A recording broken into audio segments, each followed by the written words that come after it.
10:41 a.m., across European flight, Ethan Cole, a single dad in a worn-out jacket, cradles his daughter Lily in first class.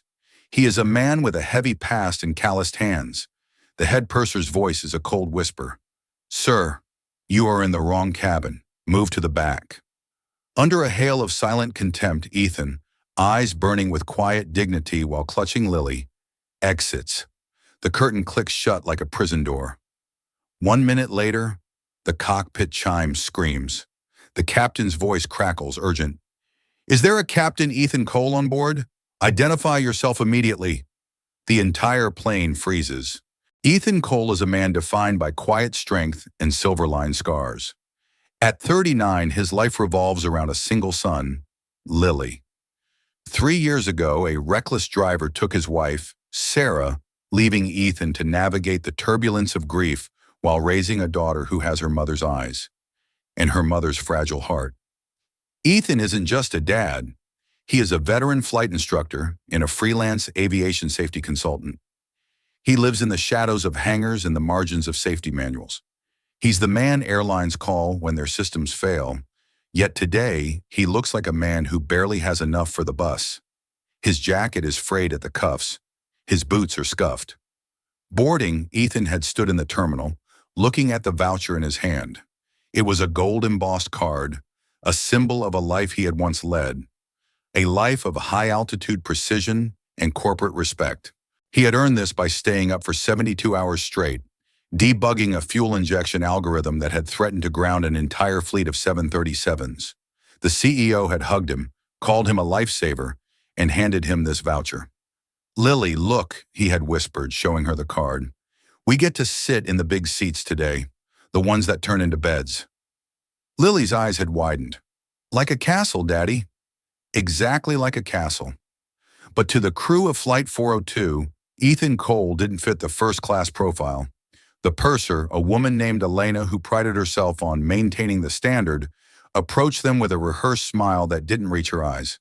She had spent 10 years serving the elite, and she believed she could smell old money and new intruders from across the terminal. "Sir, I'll need to see that boarding pass again," she said, her voice loud enough for the wealthy travelers in 2A and 2B to hear. Ethan handed it over. "It's an upgrade, ma'am, from the head office." Elena barely glanced at it. She noticed the grease stain on his sleeve, a remnant of a morning spent helping a neighbor fix a broken generator. In her mind, the verdict was already reached. Elena thought of the VIP list she had memorized. There was a duke, a Silicon Valley investor, and a world-renowned pianist. Ethan Cole was a name she didn't recognize, and his appearance was an affront to the aesthetic of the cabin she managed. To her, first class was a temple, and Ethan was a smudge on the altar. "Our system shows a technical error with manual vouchers today," she lied, her voice dropping to a condescending tone. "You'll need to vacate this seat for a full-fare passenger who just arrived. We have a seat for you in the last row of economy." Ethan looked at Lily. She was small for her age, her face pale from the early morning travel. He could have argued. He had the emails. He had the authority. But he saw the way the man in the suit across the aisle, a businessman clutching a leather briefcase, was smirking. The businessman, a hedge fund manager named Marcus, adjusted his silk tie. "Elena, really? This is why we pay the premium. To avoid situations." He waved a dismissive hand toward Ethan's scuffed boots. Ethan felt the cold radiation of judgment. It wasn't just about a seat. It was about the assumption that his presence lowered the value of their environment. "Daddy?" Lily whispered, her voice trembling. "Did we do something wrong? Why is the lady mad?" Ethan's heart broke, but his face remained a mask of calm. He didn't raise his voice. He didn't demand a manager. He simply leaned down, kissed Lily's forehead, and started gathering their things. He knew that a scene would only frighten Lily more. He chose her peace over his pride. "No, sweetheart," Ethan said, his voice a steady anchor. "We're just going to sit in a different part of the plane. It's okay. The view is better from the back anyway." As they walked down the long, narrow aisle toward the very back, Ethan felt 100 pairs of eyes on his back. Some were curious. Most were relieved to see the mismatch removed. He walked past rows of people who didn't know that the man they were pitying was the reason their engines were running so smoothly. When they reached the last row, right next to the noisy lavatories, the seats were cramped and didn't recline. The smell of disinfectant and jet fuel was thick. Ethan tucked a small, scratchy airline blanket around Lily. "Daddy, don't be sad," she whispered, stroking his cheek with a tiny sticky hand. "I like this seat. I can hear the engines better. They sound like they're singing to us." Ethan smiled, a pained, beautiful smile. He bowed his head slightly to the passenger next to him, a gesture of pure, unyielding dignity despite the public shaming. He was a lion in a cage, but he was still a lion. The first-class incident traveled through the plane like a virus. By the time the drink carts were out, the story had morphed. Passengers whispered that Ethan had tried to sneak in with a fake ticket. In row 44, Ethan tried to make Lily comfortable. He told her stories of the clouds, explaining how the wings worked, making the physics of flight sound like a fairy tale. But a man a few rows ahead, a frequent flyer who had seen the move, turned around to whisper to his wife, "Unbelievable. Some people really think a tattered jacket gives them a pass to the front. At least the crew knows how to handle people like that." However, not everyone was cruel. A young backpacker in the seat in front of them turned around and offered Lily his window seat. "Hey, little one, you want to see the mountains? The view is incredible today." Ethan nodded gratefully. "Thank you. That's very kind of you." "No worries, man," the backpacker whispered.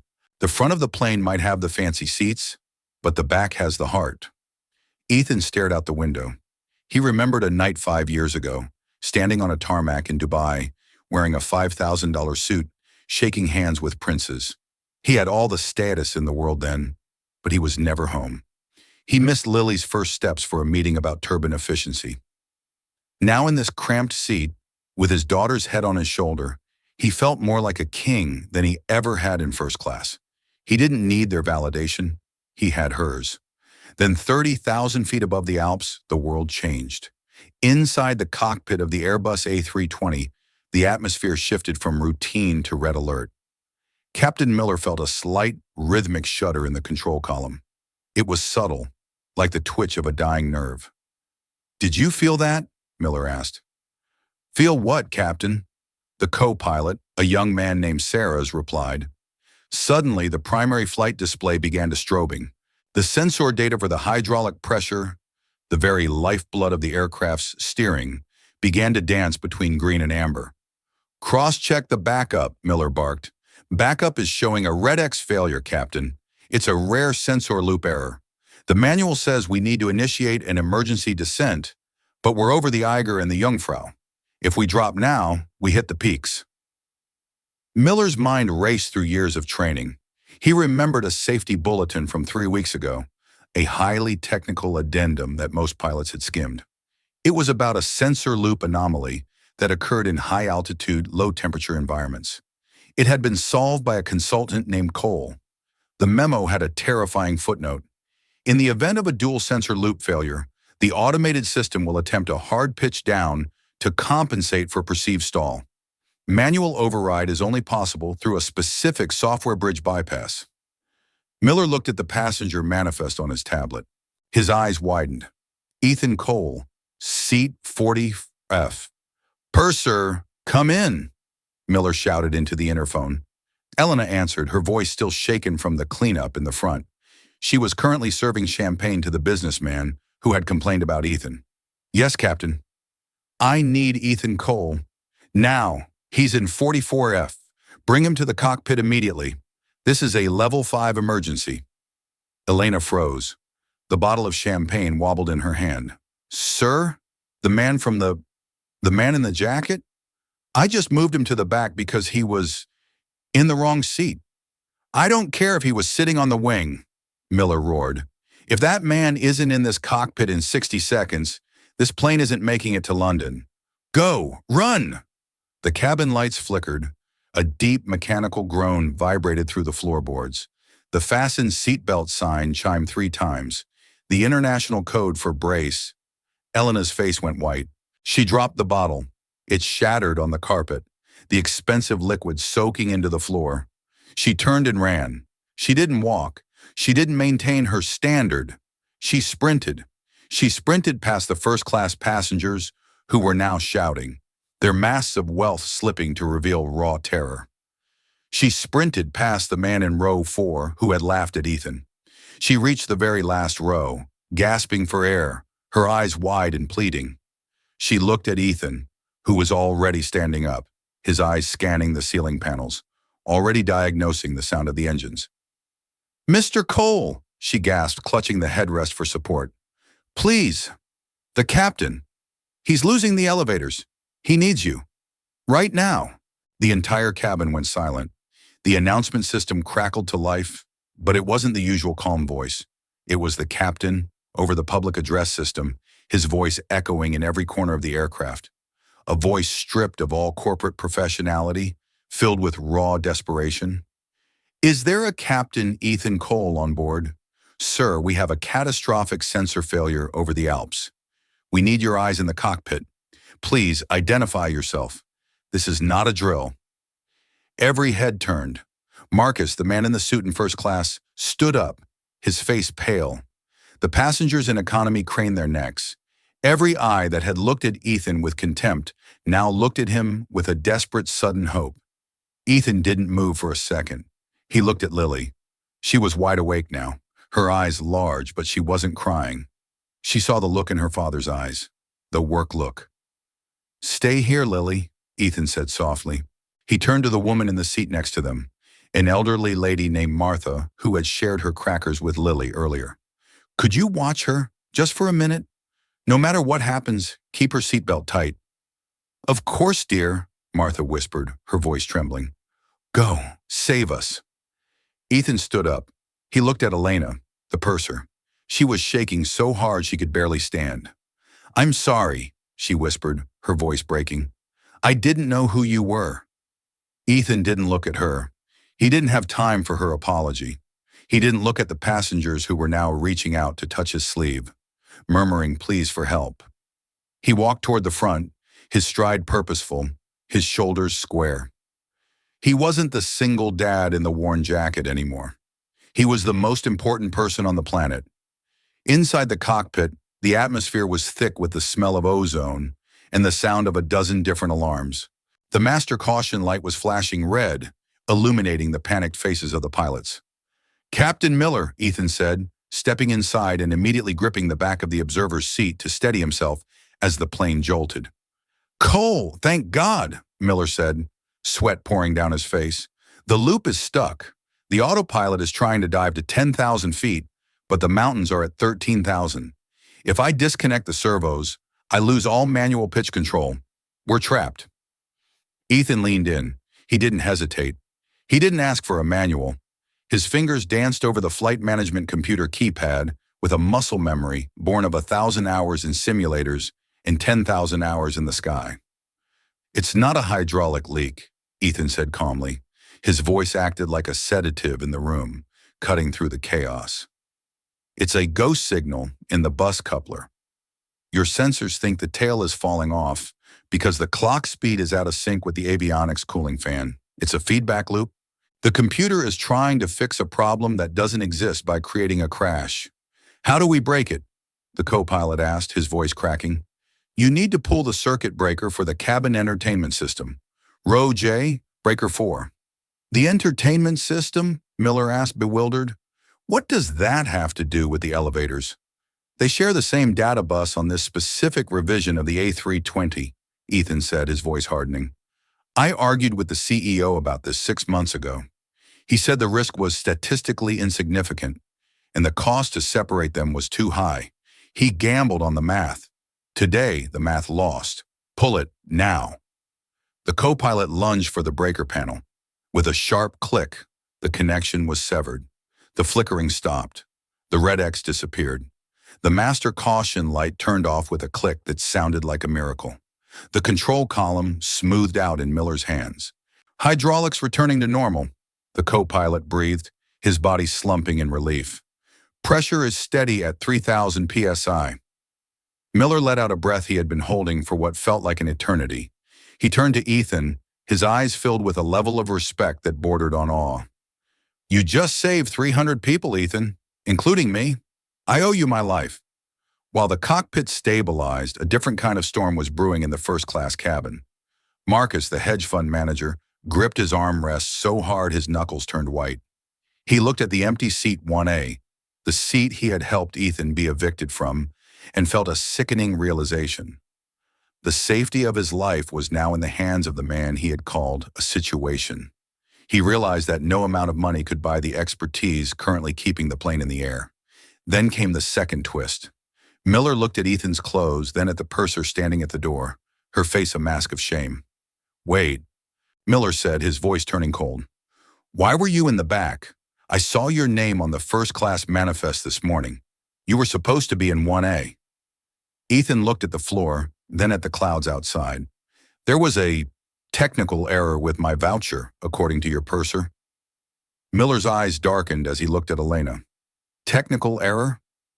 Elena, do you know who this man is?" Ethan was the lead test pilot for this entire fleet. He is the man who wrote the emergency checklists you memorized during training. He took a leave of absence to care for his late wife and daughter. He is a legend in this industry. The cockpit went silent. The realization hit the crew like a physical blow.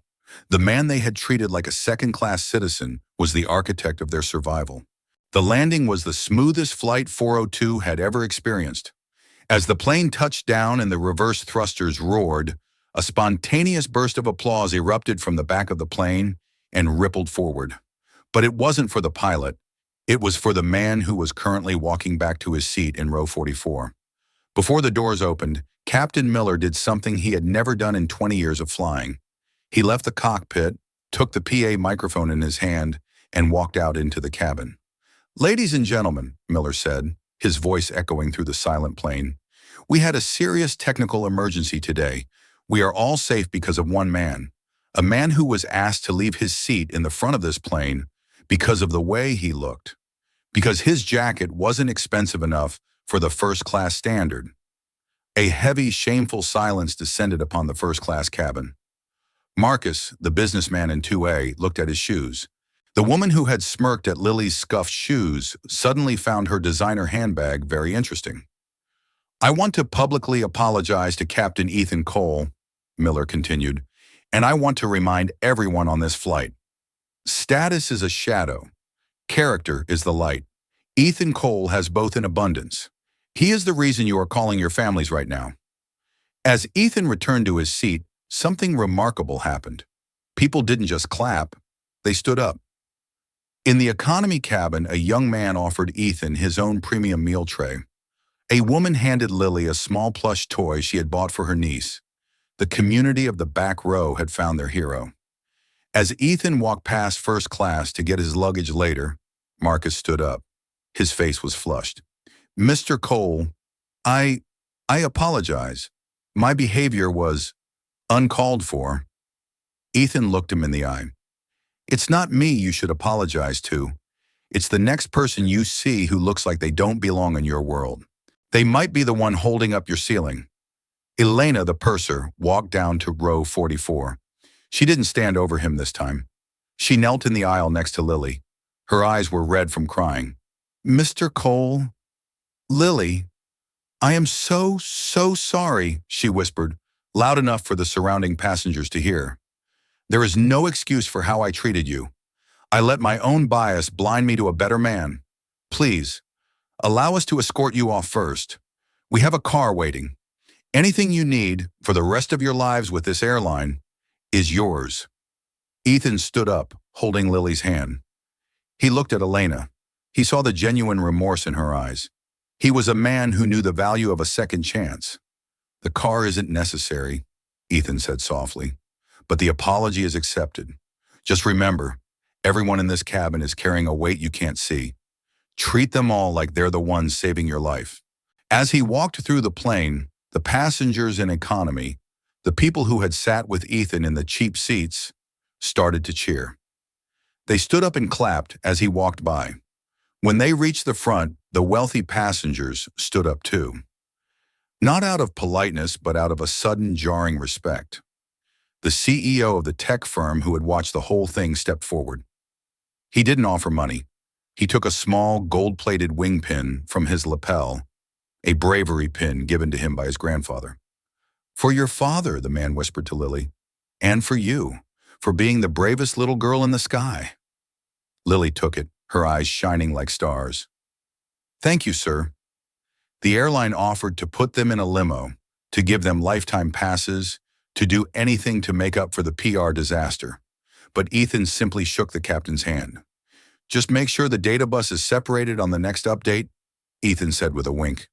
"And maybe buy your crew a better set of eyes for looking at people. You believe dignity matters more than status. Type, I will live kindly." The fallout of Flight 402 was massive. The story hit the news within hours. The airline didn't just fire Elena. They restructured their entire sensitivity and service training. They realized that their systems had become so focused on the elite that they had forgotten the human. Ethan Cole didn't take the money. He didn't go on the talk shows. He didn't sell his story to the tabloids. He went back to his small house with the overgrown garden. He went back to making Lily's school lunches and drawing little hearts on her napkins. 6 months later, the airline launched a new campaign. It wasn't about luxury or exclusive cabins. It was about shared humanity. The CEO personally called Ethan to tell him that they had implemented a dignity protocol for all staff. "We named the training center after you, Ethan," the CEO said. "Don't," Ethan replied. "Name it after the people who sit in the last row. They're the ones who remind us why we fly." Ethan sat on his porch, watching Lily play in the grass. He held a letter in his hand from the backpacker who had offered his seat. "Dear Ethan, I didn't know you were a hero when I gave up my seat. I just thought you were a dad who needed a win. Thank you for showing me that a worn-out jacket can hide wings." Ethan realized that the backpacker was the only one who had done the right thing before the emergency made it necessary. That was the real lesson. A month later, they were at the airport again for a short trip to visit Lily's grandmother. Ethan was wearing the same worn-out jacket. It was comfortable. It smelled like home. As they walked toward the gate, Ethan felt a familiar tension in the air. People were looking at them. "Daddy?" Lily asked, holding his hand tightly. "Are we going to sit in the back again? Is the lady going to be mad?" Ethan smiled. He knelt down so he was eye level with her. "I don't know, sweetheart, but it doesn't matter where we sit. It matters who we are." Lily looked at the gold wing pin pinned to her backpack. She thought about the way the captain had hugged her dad. She thought about the way the mean lady had cried and said sorry. "I know, Daddy," Lily said, her voice small but certain. "Because you didn't shout, even when they were mean. You were just you." Ethan kissed her forehead. "You don't need to shout, Lily. When you're right, truth doesn't need a megaphone. It just needs time to be heard." They boarded the plane. This time the gate agent recognized him. She didn't look at his jacket. She didn't look at his scuffed boots. She looked at his eyes. The eyes of a man who had seen the edge of the world and chosen to bring everyone back safely. "Welcome back, Captain Cole," she said with a genuine, warm smile. "We've upgraded you and Lily to 1A and 1B. The CEO has left a note for you in the seat pocket. He says he finally separated the data bus." Ethan laughed. He picked up Lily and walked toward the front. As they sat in the castle seats, Lily looked out the window at the clouds. "Daddy?" "Yes, Lily." "The engines are singing again." Ethan leaned back, closing his eyes. He had lost a lot in his life, but he had never lost his dignity, and now his daughter knew exactly what that looked like. They judged a man by his clothes. They trusted him with their lives, and a child learned what dignity looks like. In the end, we all fly in the same sky. But how we treat each other determines if we ever truly land. If this story moved you, subscribe to Chip Healing Stories. We tell the stories that shouldn't be forgotten.